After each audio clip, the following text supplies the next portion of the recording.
Hi guys, how are you all today evening? Good evening. Today is 2nd March 2022. My name is TSV Raghavan and I wish to talk to you about a very special Sanskrit phrase in Hindu mythology called Amrit Manthan. I live in Chennai, Tamil Nadu, India. Now, Amrit Manthan in English means Amrit means nectar and Manthan means churning. Let us go through this incident step by step to find the inner meaning behind this particular phrase. There was a very talented, erudite, and intelligent sage called Durvasa who had all the plus points, but alas, he was a very short tempered person.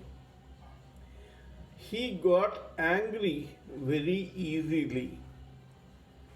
Whenever somebody knowingly or unknowingly rubbed him on the wrong side, sage Durvasa used to curse that person.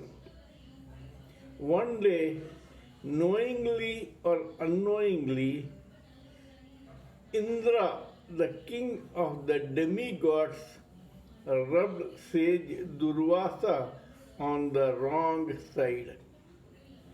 Sage Durvasa got very angry. When he got very angry, he cursed King Indra and all the demigods that henceforth they will lose all their energy and strength. When they were thus cursed, Indra and the demigods got very worried because their arch rivals, the demons, were getting more and more powerful, and they had sage, a sage with them who was called Shukracharya, who could wake them up from death through a particular magic. Now, the demigods did not know what to do. They went and prayed to the Lord Vishnu. Lord Vishnu, who is God Himself and who remains neutral, told the demigods that for this they will have to get the nectar which is at the bottom of the milk ocean. And to get this nectar, they will have to churn the milk ocean, also known as the Milky Way. However, the Lord cautioned King Indra and the demigods that it was not easy to churn this ocean without the assistance and active help of the demons. Now, the interest of the demigods was at stake. Lord Vishnu told King Indra that he should go and request the king of demons, Bali, to assist him with his demons in churning this milk ocean. This was a very strange incident that we will talk about later. Anyway, Lord Indra went to the king of demons, Bali, and requested the assistance of his demons in churning the milk ocean. Bali did not trust these demigods, and these demigods never trusted demons. However, when Bali came to know that this advice came straight from Lord Vishnu, he reluctantly agreed to help the demigods in churning this ocean. Now, to churn this ocean, they went to Lord Vishnu again for help. Lord Vishnu took the form of a tortoise and allowed the churning rod to be placed at the top of this particular tortoise. Then both approached the Mandara mountains and requested Mandara mountain to become the churning rod. After that, they requested King Vasuki, the king of serpents, to become the churning rope. When they all did this, the mouth side of Vasuki faced the demons and the tail side faced the demigods. Now the churning began. When the churning began, poisonous fumes from King Vasuki affected the demons adversely, but they did not mind the pain and they continued to churn. Now, after doing this, what exactly happened was, before the nectar came out, several ancillary byproducts considered as small gifts appeared during this churning. These gifts were divided equally between the demigods and the demons.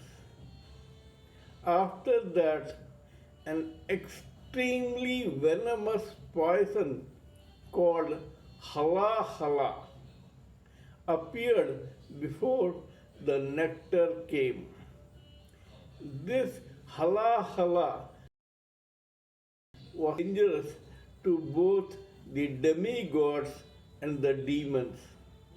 Both got scared and started swooning because of the fumes from that particular poison. At that time, Lord Shiva came to their rescue. He drank all hala hala venom and saved the demigods and demons from its adverse effect. However, the poison was extremely venomous and dangerous. Hence, Lord Shiva's wife Parvati caught the throat of Shiva so that this did not reach his entrails and poison him. When she did this, the hala hala venom went and got stocked in his throat and turned the throat blue. Because of that, Lord Shiva is called Neelakantha, that is, blue throated person. Because of this sacrifice of his, Lord Shiva has devotees, ardent devotees among both demigods and demons. Now, after doing that, the nectar came, and then the container of nectar was kept with Lord Moon, a demigod, so that it may not be wasted or used by either the demigods or the demons, and that they should not become more powerful than they deserve to be. This is the story of this churning of the milk ocean. Now we will talk about the intrinsic meaning of this churning of milk ocean. First of all, here the demigods lost all their strength. Second, they went to God for help. Third, Lord asked them to take the help of the demons. Now, in this process, Lord became the tortoise on which the Mount Mandara was placed as the churning rod, and King Vasuki, the king of servants, became the churning rope. What does this mean? It means that God is neutral. He is neither with the demigods nor with the demons. He is neutral. Mount Mandara is divine. This divine mountain Mandara, which was a part of demigods, became the churning rod. And King Vasuki, the king of serpents, who is a demon, became the churning rope. This shows that with God in the neutral position, we need both the divine and the demonic side of our individual psyche to churn the nectar from our own milk ocean. This milk ocean is our own destiny. This nectar is at the core of our individual psyche. We are a combination of both divine and demonic qualities. Both are important to take and execute some task.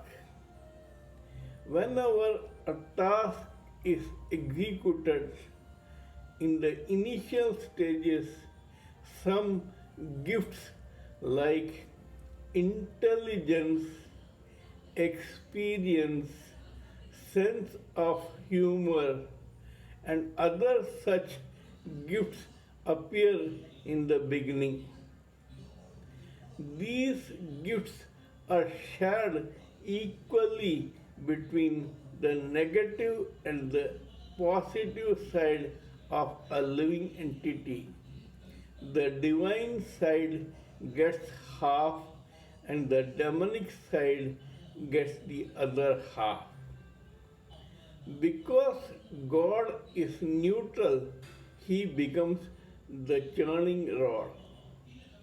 Now we have to be cautioned that when before this nectar, which is at the core of our psyche, has to appear, before that, a very venomous poison appears in our psyche. Without this hala hala venom which comes out, this nectar which is at the core of our psyche will not appear. That means that whenever we execute a task with the help of both our divine and demonic qualities, it is initially the poison that comes out before the nectar. Now, in every family or society or community or country, etc., there is a collective churning of nectar both for the divine and the demonic beings. When this is done, before the nectar appears, the hala hala poison comes first. At that time, we need a person like Lord Shiva in our own society to bail us all out so that we may not be harmed.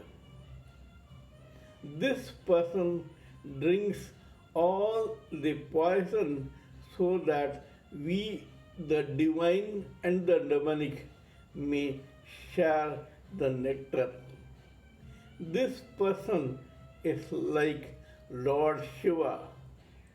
He takes all the pain for the sake of his family, society, community, country, etc. Without the help of such a person, the family, the society, the community, the country cannot prosper. That shows that this person who looks like a failure because of his drinking all the poison, he appears as a failure, but he or she is not exactly a failure. Actually, he or she is free.